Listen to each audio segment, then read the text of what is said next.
Huzzah and welcome to Beyond the Gates, an Ohio Renaissance Faire production. On this show, you will hear from all your favorite members of Streetcast, vendors, and stage shows. We will hear wonderful stories from years past and find out who are the people who make the fair as magical as it is.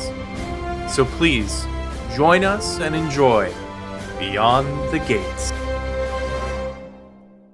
Hello, everyone, and welcome to Beyond the Gates, an ORF podcast. It is your host, Lucas, and today is a very special episode. It is the first episode since Fair has officially started. I am joined by none other than Dave Smith, the entertainment director of the Ohio Renaissance Faire. Dave, how are you doing today? I'm doing good. A little hot, but it's good. Yeah, it is definitely a hot one. To everyone out there, to all our listeners, this episode we are recording before opening weekend, but this will actually be going out the Tuesday after opening weekend. So going into our second week of fair here, and I'm gonna say that the first weekend went fantastic.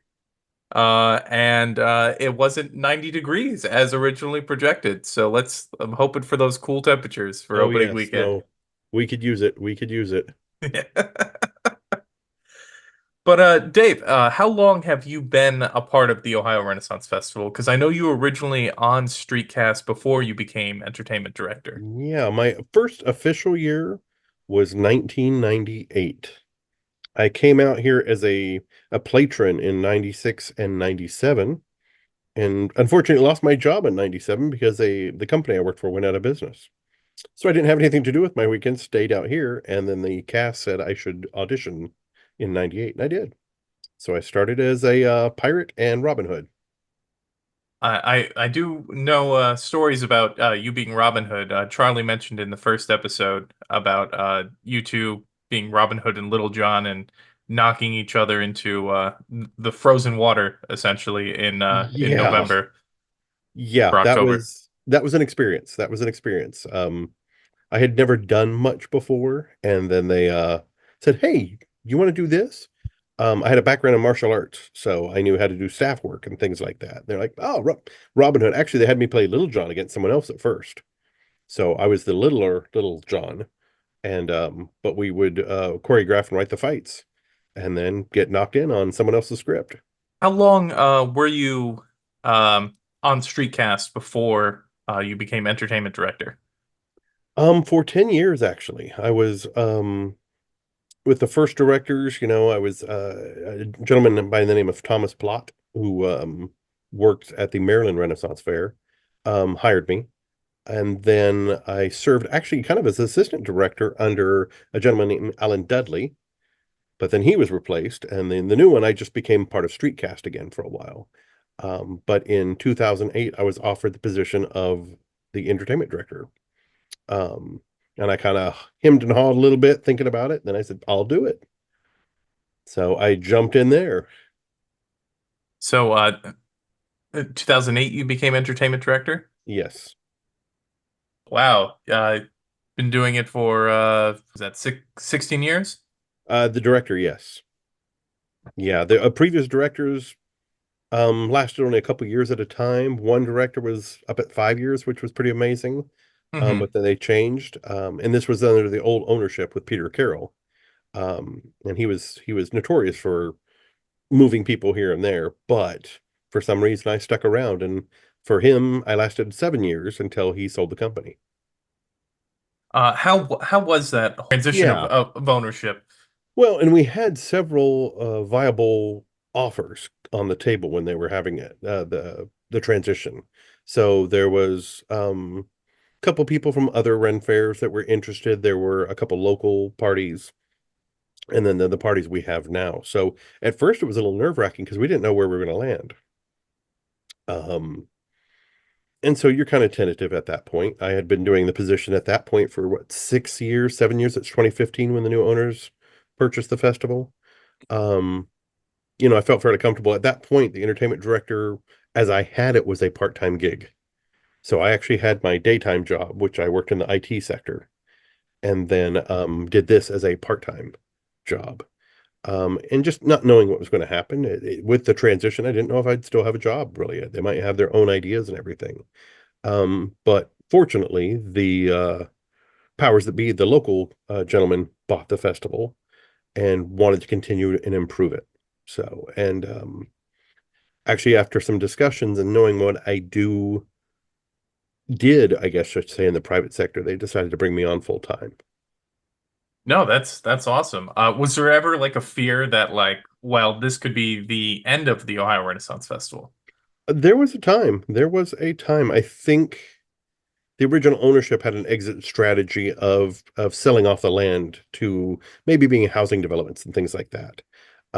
That didn't pan out the way they wanted it to, so they decided to sell the festival itself, lock, stock, and barrel. Um, they did have they didn't improve things once they put their initial push into it. It was is I think they had the mind of either they were going to sell it or develop the land for something else. So they never put a lot of care and feed into it. You don't put new tires on a car you're going to sell. Mhm. So they just kind of let it run and run and run until that new ownership came in. Um, but yeah, so it was a different world back then. I think now I'm not 100% sure, but I think 2016 was the first time I came out to fair. Okay, you got to see So the Brave New World then yeah, at that yeah, point. and it was my first time out there, and I remember dressing up as Marty McFly, and that's about it because we went out there for Time Travelers Weekend. I think in that year we probably had a bunch of DeLoreans out front too. One of the DeLorean Yes, clubs came out. I do remember that. So it's fun with those theme weekends. We always try to play with it. We find the major group of people don't come out for the theme weekends. If we do interviews or anything like that, some Hmm. there's a percentage that do, but overall it doesn't affect anything. But we think it's fun. It gives people a chance to dress up time travelers, brings everyone out, whether Doctor Who, Marty McFly's, we get stormtroopers, uh, Mandalorians are really big. Haven't seen any Witchers yet this year, so I thought that would be stronger. We'll see what happens. What is your favorite themed weekend? Hmm. My favorite, coming from being a pirate originally, when I first auditioned getting to be a pirate, I like Pirates Weekend. That's always fun. But as I've become part of the entertainment program, getting to decide and see what happens, because like fantasy or time travelers is fun, simply because it breaks the mold of normal, what we would consider historical festival. When I Mhm. first started, we were very historical. So we tried to hold a history. We stretched the time frame a little bit, but we didn't have fantastical characters. With these other weekends, we were able to add those in, and we've started keeping them because I think that's what the crowd's like. You kind of watch what the audience likes, and the pirates and the fairies, things like that. The Scotsman, that's always been fun. Since you've been on a cast for since '98, I guess has it been just continuous for your involvement in fair from '98 until now? Yes, I've not stopped. So it has been. This will be my 27th season here at the Uh, festival. what is the biggest change that you could think of? Now, I talked about it before with how the grounds have changed, but I was thinking through your eyes, how has cast changed? Because that's probably what you would have had the most Right. influence with and the most. Right. Well, and then to think about it, when I first started, cast may have been sub 40 people. We might have only had like 30 something to 40 people. Mhm. Um, we didn't have near as many special events as we do now. Some of us were in different shows, so some of us led a lot of different shows. I want to say it was a little, I don't want to say simpler. It was without the advent. I mean, we got to think in 98 when I started, cell phones were just coming about to where people had them. Um, a little easier going on certain things, not as much social media like we're doing right now, or podcast kind of ideas. And so really you would just work week to week on your character, things like that. But the festival has grown so much. We're more interconnected now. Um, we've become more aware of each other and working things out through social media, things like that. The cast has gotten bigger. I mean, we're attracting more and more people from different types and walks of life, which is exciting, really. It used to be it was probably either theater majors or English majors out here. Those were the only ones that want to do Ren Fair. But slowly, like you coming out and going, "Hey, this was fun," and realizing what it's part of, we're attracting more and more people from every different walk of life. And it could be media that's come out like Game of Thrones, like The Witcher, things like that, where people want the chance to play in that kind of world. So that's it's changed from a lot of actors, English, majors, stuff like that, people from OSU that wanted to come out and run a little Ren Fair to becoming this much bigger, more encompassing cast. I mean, going from 40 people to we're close to 120, maybe a little bit over now. So that's pretty impressive. Just from being around and talking to people, I've heard the stories of how cast was so small and like just being on court, how court was like 10 people some At year, most, and yeah. yeah, and So, just the growth is definitely there, and it definitely goes with how the fair has expanded as well in just the yeah. short time of me being there on cast as well. I think too it's changed. We used to be a smaller festival, Hmm. in the grand scheme of festivals. You'd go to another festival and go, "Oh, that's impressive. It's a major big festival, and we're just this little one in Southern Ohio." We're no longer the little one in Southern Ohio. We are the big one in Southern Ohio. And I can go to other fairs and go, "Oh, we're matching or exceeding other things that we see many times." So I can go and look at my street cast, and after I go to another festival, I'm going, we do so much better, or we knock it out of the park, or we're so much more interactive. We might be a little more Disney-like at times, but I want that experience. I don't want people just watching us like we're a zoo. I want them to Hmm. participate. Now, talking about other fairs, um, during this past off season, or I mean, it was a few months ago, HBO recently came out with a show about the Texas Renaissance Fair, and I have seen things online, not saying like calling Ohio Renaissance Fair the same thing, but they're like, oh well, is this happening at every Ren Fair and stuff like that. I was just wondering if there was anything that you could say about that to people wondering, because as somebody who watched the show, there were some parts in there that were kind of tough to sit through. Oh yeah. Oh, definitely, definitely. King George, as he is known at the Texas Renaissance Fair, likes that kind of big pomp and drama. And I think it was just that. It was they were playing Succession. In the end, for our Renaissance Fair, you've got to look at the back end and go, we're a business of above and beyond. There's no this succession plan, and I'm going to it sounds almost Shakespearean if you think about it when you Hmm. watch that show. Um, Ren fairs are a business in the end. Um, it was a dramatization. I don't want to say it was absurd, but it took things and made caricatures of people rather than characters. And it was just that to get ratings and make it look intense. Most other festivals I know, Scarborough and other Texas fairs, try to distance themselves as much as possible.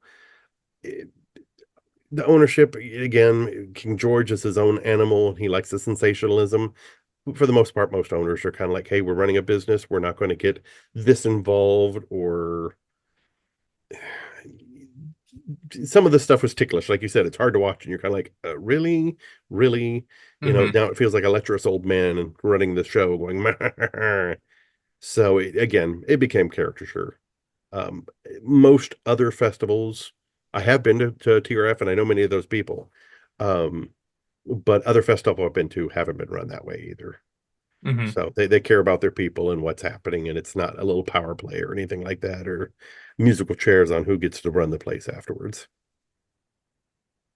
No, that's fair, and I remember something you said. It might have been week one of rehearsals about how the show, somebody on cast brought up the show, and you said that they talked about how there was never a successful transition of power ever in Renaissance Fair history, but you were like, but what about us? Hmm. So it was nice to hear that, because I, Yes. I I know there was a lot of people that had questions.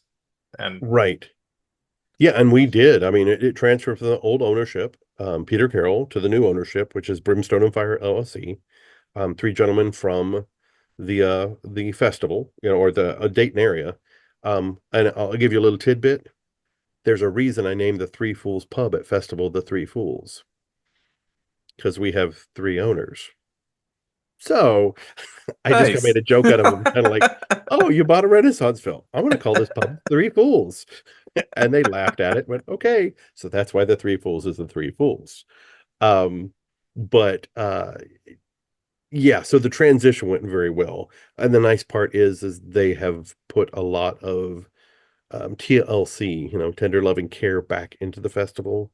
Hmm. Um, and I feel that they have a better care for the people that work here too. Not to say the last generation didn't, but at the same time, they viewed it a lot more of as business. These new people realize it's a community. It's not just an employee base that comes in and disappears.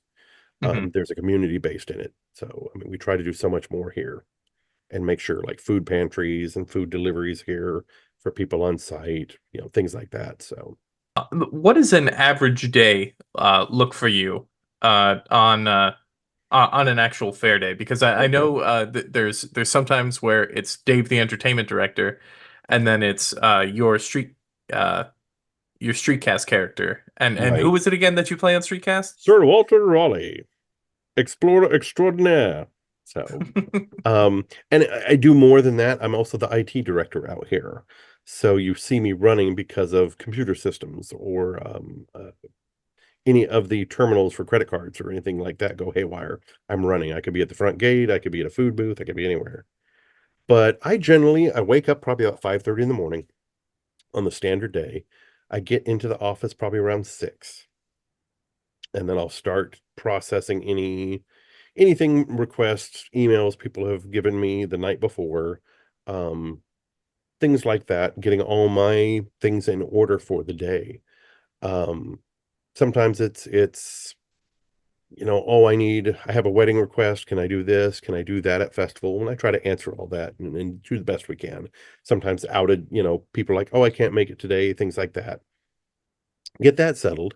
Um, Run everything in the office, prep for my morning meeting, and I'm usually on fair site probably about 8 to 8:30. Um, I'll have a small meeting with my assistants, trying to go, okay, here's what we're looking at today. Hmm. Here's either challenges or if I have any special guest radio broadcast, things like that I need to take care of.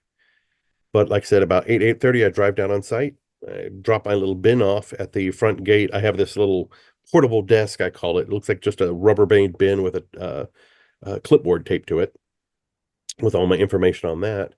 And then hopefully by 9:30, I can start my meeting if things haven't gone awry somewhere else.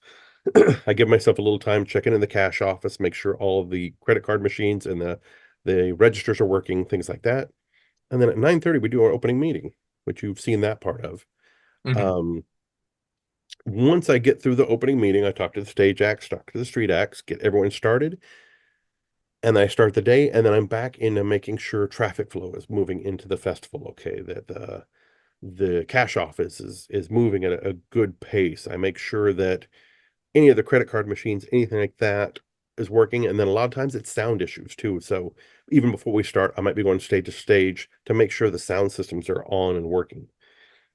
Invariably, someone will tell me, oh, this doesn't work, this doesn't work. And I'll go check, maybe bad plug, maybe something, a circuit blew overnight, things like that. After that, I'm pretty much on call just for emergency problems. It could be I've gone out to the parking lot to help get traffic in off the road. Or I'm out front because the lines have built up so much at the ticket booth. I might be going, hey, and trying to help direct traffic into the festival itself. And really our main surge is done probably about 12:30, 1 o'clock. Mhm. By that time, I'm back in the festival and then just running and troubleshooting as the day goes on. I try to go see the different shows, make sure all the acts are doing well. I'll try to go stop by each stage act as well as our acts within the festival because everyone has something. They might, oh, I need a broom at my stage because there's too many leaves. Do we have any brooms? It could be little stuff. My sound system doesn't work, like I said before. Um, Issues there, here and there. And I'll run all that, make sure all the shows kick off fine. Then the end of the day, we start the cash pickups and everything. So I wind up making sure all the credit card machines are closing out. Everyone's getting their reports done.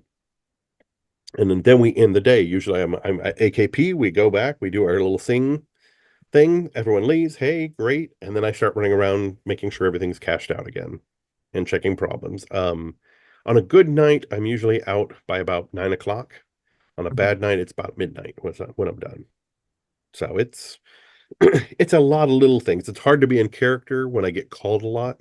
I love being a character. I love being able to dress up and be Sir Walter Raleigh. But that little black box yells at me and goes, "Hey Dave, where we need such and such," or the internet's out over here, or and I go over and someone's unplugged the internet cord and plugged their cell phone in to charge it. And I'm like, they didn't know what that was for. I'm like, well, you just took out half the park. So yeah, it's always fun. It's always fun. It's usually simple stuff, usually, but sometimes a little more serious where I just have to replace a machine or two. You know, it sounds really boring when I say it that way. Does it do your days normally go by pretty quickly then?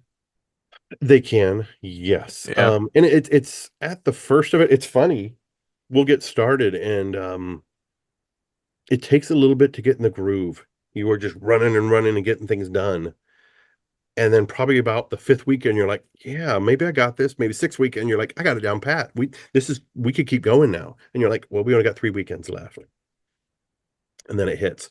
It does get a little more challenging anytime we have special guests like Albanach or things like that, where I have to reset stages, move people, move sound equipment to get them started in. So it adds a little bit of a challenge, but usually by about 17th weekend, I'm going, I got this. We can keep going. And then it's over. I'm like, everything's working perfectly. No problem. And yeah, then by that time, it's like, well, okay, time to put toys away. Do you get much of a break between end of Ren Fair and then going into Yuletide, or is it pretty much as soon as one light switch goes on, you got to turn another one on? For that one, yes, we have to.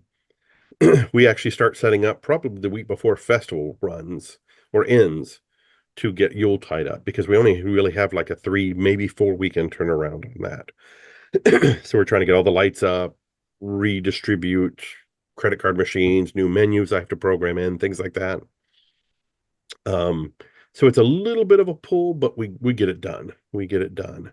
And then luckily for that event, it's the pressure's not as much, you know. Santa Claus is going to be Santa Claus, Krampus is down there, and so the whole energy is a lot more calm with that show. Colder, but a lot more calm.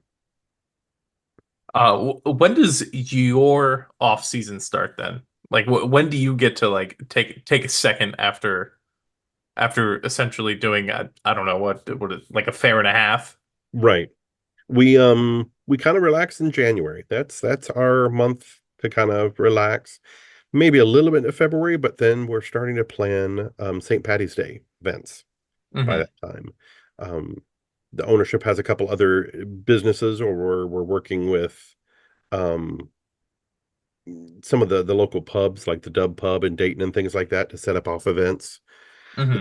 We do like a pub jam or a pub sing at one of the events. The newest thing, obviously, we're getting into a lot of the different museums around here wanting to throw mini Ren fairs. And that starts in February. So really January is probably my only month to kind of go, okay. Then we start little money pub little private events, things like that, um, for different organizations. March comes around, St. Patty's Day happens. Okay, May the barbecue opens.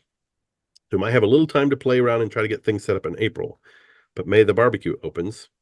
Then June, we're having Celtic Fest and auditions again.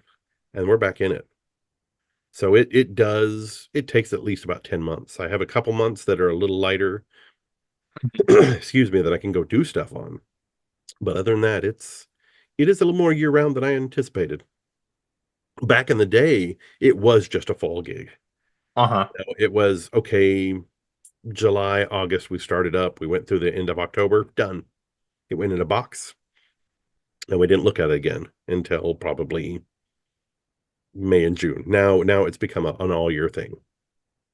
Going into what you just said there, how has entertainment director impacted your relationship with Fair? Do you get a chance really to just like sit back and enjoy it? Because for me, I have the fortunate ability of, I get to run out there and pretend to be a lord of Her Majesty's court for 8 weeks, and then I come back to Columbus and I'm Lucas again. Right. It changes a little bit. To be a director, you have to give up a little bit of the limelight. You want your people to do well. It was one thing when I got to be on stage and I did all the fight shows and and the different shows I had done. You love that adoration of the crowd. You get out there and you hear them and you're like, oh, this is amazing. You're doing amazing things and having fun. And not the director's not fun, but you wind up stepping back and you want the whole machine to work. Um, if you ever see me on the street just sitting back or sitting down and watching everything, that's what I'm doing. I'm watching how this magical puzzle we put together is firing, and I'm watching the crowds, and I'm watching um, how people react and the smiles and the laughter. A lot of times, I think as my actor, I didn't see that big. I had to go, oh, I got to get my lines, I got to hit my marks, I have to do this, and I have to do this. And I'd hear some of the response, but I wouldn't see the big picture. Changed as the director, you kind of look at it and go, oh, this is how this works. That's why this works this way. It's as the director, you get to feel the heartbeat of the festival, and actually, the actors are the heartbeat. And you get to see how people move through the festival, how they react to different acts, what they go and return to every year, what they consider legacy events Hmm. that they want to see, how they react to new people, new things happening. And it's a pretty amazing machine when you look at it. The bad part is when I go to any festival or any production now, I look at it from that standpoint, going, I wonder how they're doing this logistically. How does this work?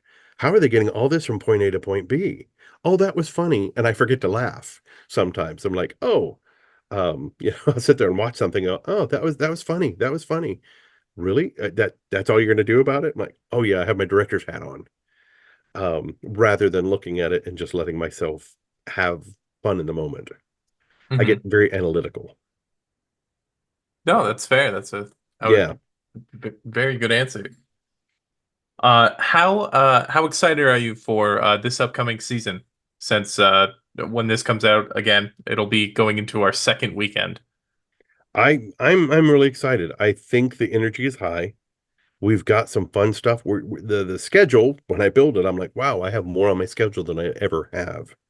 Um, the events, are doing great. I can watch um the rehearsals, I can watch the productions when they're actually going on. It's going to be fun. All the stage acts are in their places and ready to go. They're doing their social media thing already and going, "Hey, look at us, come see us at this festival." Um I'm really excited. I think this one's going to have a lot of energy to it. It's been a little bit of a slog to get this one going. Um, Simply with just little political things that have been going back and forth. I know a lot of people have known about the Harveysburg, but all that is it's becoming better. So we can see the light and the festival is coming, and it's going to be a great season. I'm excited for it as well. I have a blast doing what I do, and it's just every day is a fun day for me out there. It's what I try to tell everybody when they first join cast. I'm like, you have no idea what the ride is you're going to be on, as far as the difference from the beginning to the end. It will change the way you perceive things. So Mhm. Do you have anything else that you would like to say to somebody who's maybe considering or on the edge of auditioning for Streetcast? It's a labor of love. I will tell them that. It is something that if you're unsure of yourself or have never done in it before, I didn't act before this. I had done some debate in high school and speech type stuff. So I was in front of people. I was a band geek. But I came into this kind of like a blank slate. Um, don't be afraid of it. Enjoy the experience, learn, have fun with it. It is a time commitment. I will not lie about that. For all the actors, as you know, Hmm. we spend a lot of weekends out here practicing, rehearsing, but it is there's just some magic you get out of it. There's something, like I said, you change as you come through the program. You come out at the other end, and that last day of festival, when we're all sitting there singing, there's so many tears because it is just like, look what we've accomplished, look what we've done, and we're sad to see it go.